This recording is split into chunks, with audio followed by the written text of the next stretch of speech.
लता मंगेशकर के गाए अमर गीत ए मेरे वतन के लोगों के पीछे कई दिलचस्प और भावनात्मक कहानियां छिपी हैं, जिनमें से एक बेहद प्रसिद्ध और मार्मिक घटना है जब भारत के पहले प्रधानमंत्री पंडित जवाहरलाल नेहरू इस गीत को सुनकर भाव विभोर हो गए थे और उनकी आंखों से आंसू छलक पड़े।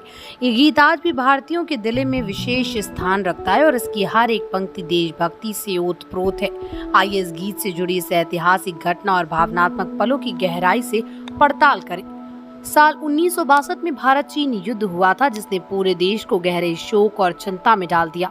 इस युद्ध में भारत को भारी क्षति उठानी पड़ी थी, जिसमें हजारों भारतीय सैनिक शहीद हो गए।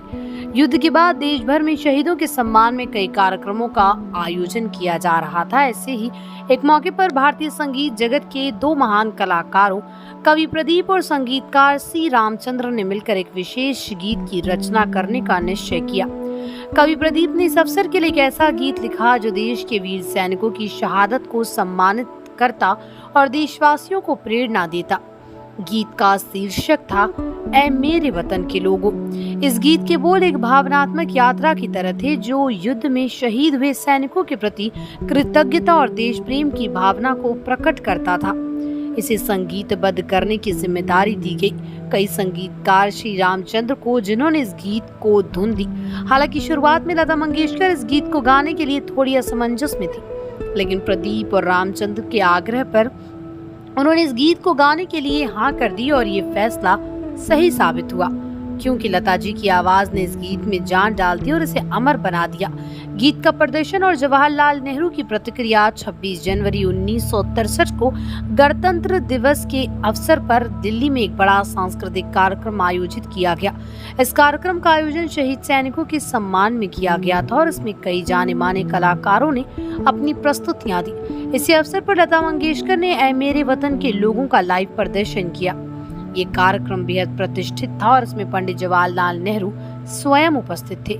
जैसे ही लता मंगेशकर ने अपनी मधुर आवाज में इस गीत को गाना शुरू किया, पूरे हॉल में एक अद्भुत शांति छा गई। गीत की हर एक पंक्ति, हर एक शब्द दिलों को छू रहा था। गीत के भाव इतने मार्मिक थे कि वो हॉल में बैठे हर शख्स की आंखों में आंसू ले आए। लेकिन सबसे भावुक क्षण तब आया जब गीत खत्म होने के बाद सभी ने देखा कि जवाहरलाल नेहरू की आंखों से आंसू बह रहे थे। ये दृश्य सभी के दिलों में बस गया। नेहरू जी अपनी भावनाओं को रोक नहीं पाए थे और इस गीत ने उनके मन में बसे दर्द और सैनिकों के प्रति सम्मान को उभार दिया था। उनके आंसू केवल उनके अपने दर्द का प्रतीक नहीं थे, बल्कि पूरे देश की उस समय की भावना को व्यक्त कर रहे थे। लता मंगेशकर ने जब गीत खत्म किया तो कार्यक्रम के बाद नेहरू जी ने उनसे मिलकर कहा, लता, तुमने आज मुझे रुला दिया।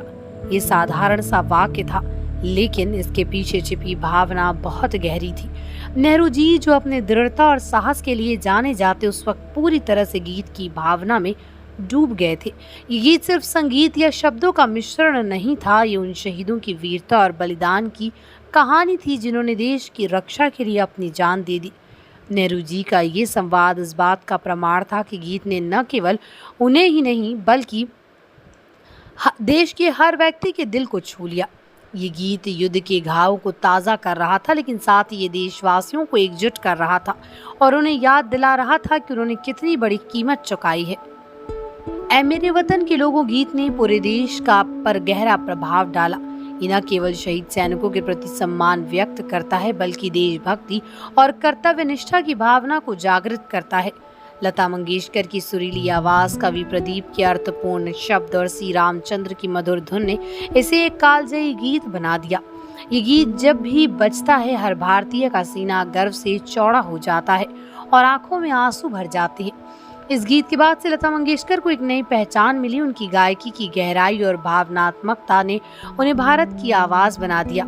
इस गीत के जरिए उन्होंने उन सभी सैनिकों को सम्मान किया जो देश की रक्षा करते हुए वीर गति को प्राप्त हुए। लता मंगेशकर खुद भी इस गीत को लेकर बेहद भावुक थी। उन्होंने कई बार इस बात का जिक्र किया कि ये गीत उनके करियर का सबसे महत्वपूर्ण गीतों में से एक था। जब उन्होंने इसे गाया तो वो भी अपने आंसू नहीं रोक पाई। लता जी ने बाद में और हर बार सुनने वालों के दिल में देशभक्ति लता जी ने बाद में बताया कि उन्हें नहीं पता था कि इस गीत का इतना गहरा असर होगा। आज दशकों बाद भी ये गीत उतना ही प्रासंगिक और लोकप्रिय है जितना तब था। यह हर स्वतंत्रता दिवस और गणतंत्र दिवस पर बजाया जाता है और हर बार सुनने वाले के दिल में वही देशभक्ति की भावना जाग उठती है। ये गीत एक ऐसा प्रतीक बन गया जो हमें उन सभी शहीदों की याद दिलाता है जिन्होंने हमारे लिए अपना सर्वस्व न्यौछावर कर दिया।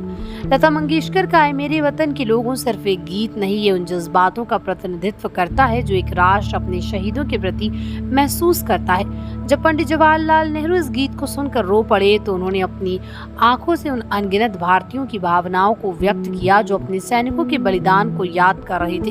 ये गीत देश की धड़कन बन गया और भारतीय संगीत के इतिहास में अमर हो गया।